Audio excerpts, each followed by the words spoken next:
Hello. आज हम Adam Smith के आर्थिक विचार में श्रम विभाजन यानी डिवीज़न ऑफ लेबर पढ़ाने जा रहे हैं। तो एडम स्मिथ से जो पहले के विचारक थे वणिकवादी और प्रकृतिवादी, वो धातु को यानी कि धन को और भूमि को ही एक आवश्यक साधन मानते थे। इसी वजह से जो वणिकवादी थे हमारे, इन्होंने उपभोग उपभोग उत्पत्ति के नियंत्रण, अनुकूल व्यापार संतुलन, इनका विचार दिया, जिससे कि अधिकतम मात्रा में देश जो है वो जो बहुमूल्य वस्तुएं हैं सोना और चांदी को इस्तेमाल करे और उनका स्टोर करे और समृद्धशाली और वैभवशाली हो सके। और कृषि उद्योग को इतना वो ज़रूरत नहीं मानते थे, लेकिन प्रकृतिवादियों ने कृषि को ही ज़्यादा ज़्यादा कृषि को ही ज़्यादा उन्होंने फोर्स किया, जिसके द्वारा देश जो है अधिकतम कृषि उत्पादन बढ़ा के संपन्न बन सकता था। जो प्रकृतिवादी थे डॉक्टर क्वेने ने तो ये कह दिया कि सभी प्रकार की संपत्ति चाहे व्यक्तिगत हो राज्य की हो, कृषि ही एकमात्र स्रोत है। लेकिन एडम स्मिथ ने इसके विपरीत क्या कहा, श्रम को अधिक महत्व दिया और उन्होंने बताया कि ना तो धन ही ना ही कृषि बल्कि जो श्रम होता है वो ही संपत्ति का साधन होता है। उन्होंने क्या बताया कि प्रत्येक राष्ट्र का वार्षिक श्रम एक कोष है जो मौलिक रूप से राष्ट्र को सभी आवश्यकताओं सुविधाओं की पूर्ति करता है, जिसे वे वर्ष पर्यंत उपभोग करता है, जिसमें या तो सदैव उस श्रम का तात्कालिक या अन्य राष्ट्रों के उत्पादन से जो कुछ किए जाता है सम्मिलित रहता है। इस प्रकार एडम स्मिथ ने एक नया वास्तविक सत्य बताया है। स्मिथ के उपयुक्त कथन से श्रम का महत्व स्पष्ट हो जाता है, मगर उन्होंने ये कभी नहीं कहा कि उत्पादन के लिए भूमि और पूंजी जैसे साधनों की आवश्यकता नहीं है, बल्कि इनका तो ये कहना है कि बिना श्रम के पूंजी एवं भूमि व्यर्थ है। और दूसरे एडम स्मिथ ने वणिकवादी और प्रकृतिवादी के विचारों को खंडित करते हुए बताया कि जो भी कार्य करते हैं वे सभी उत्पादक होते हैं, चाहे कोई भी कार्य करे, सबका श्रम उत्पादक ही होता है। एडम स्मिथ ने दो निष्कर्ष दिए हैं, सभी श्रम उत्पादक होता है, उसे उत्पादक या अनुत्पादक नहीं कहते, और सभी के संयोग से उत्पन्न होता है। श्रम विभाजन का क्या अर्थ है? एडम स्मिथ से पहले भी श्रम विभाजन का बिखरा हुआ रूप हमारे देखने में आता है, परंतु इस विचार को स्पष्ट, पूर्ण एवं विस्तृत रूप में प्रस्तुत करने का श्रेय एडम स्मिथ को ही है।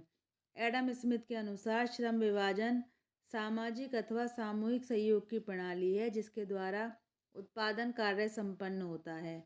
उनके अनुसार प्रत्येक व्यक्ति या वर्ग अन्य व्यक्तियों वर्गों के साथ मिलकर कार्य करता है।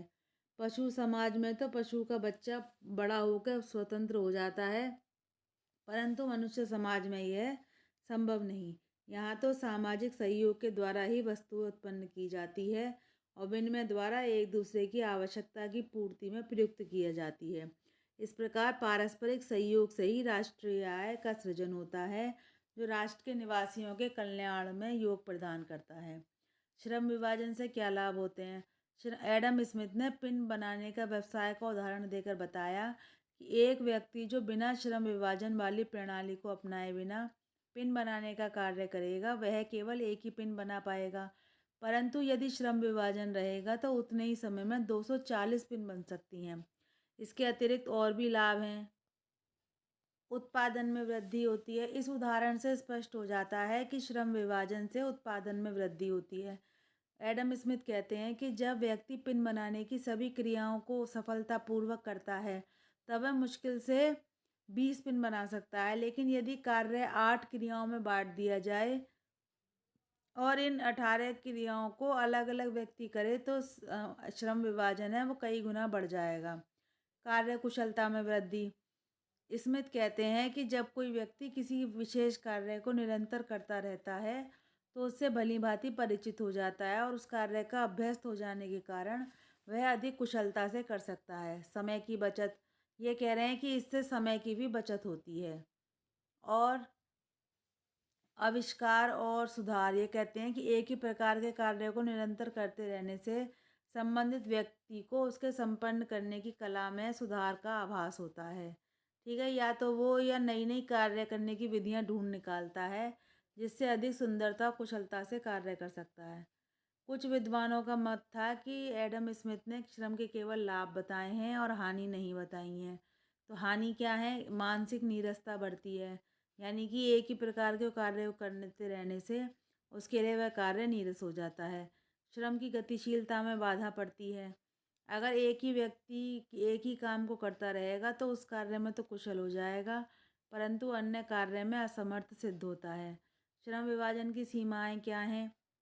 एक तो है कि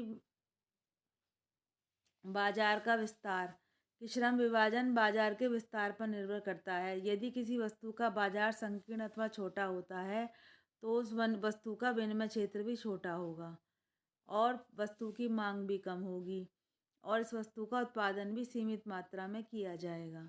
उसके बाद है प्राप्त पूंजी की मात्रा। एडम स्मिथ ने दूसरा महत्वपूर्ण सीमा प्राप्त पूंजी की मात्रा बताई है। पूंजी की कम मात्रा में होना उत्पादन की कमी करने के रूप में प्रकट होगा।